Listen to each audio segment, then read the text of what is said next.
Bir әйел күн сайын Алланың разылығы үшін үйінің сыртына бір бөлке нан іліп қояды екен. Ал сол нанды алу үшін күн сайын бір бүкір қарт келеді екен. Бірақ ол алғыс айтудың орнына үнемі бір ғана оғаш сөзді қайталап, не істесең, сол өзіңе қайтып келеді дейтін.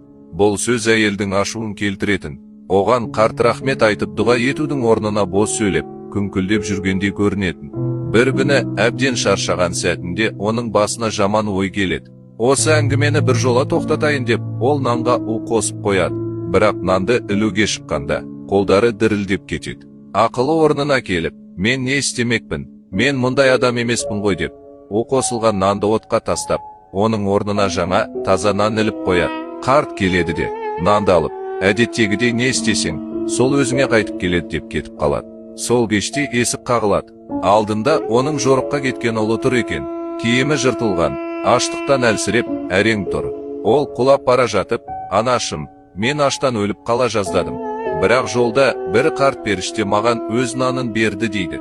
Сол кезде ананың аяғының астынан жер тайғандай болады. Себебі, бұл таңертең өзі пісірген наны еді. Жүрегі қатты соғады. Егер ол бүгін у қосылған нанды ауыстырмағанында, өз баласын өз қолымен өлтірер еді. Жақсылықта, жамандықта айналып келіп, өз иесіне қайтады дегенді ол тек сол кезде ғана түсінеді.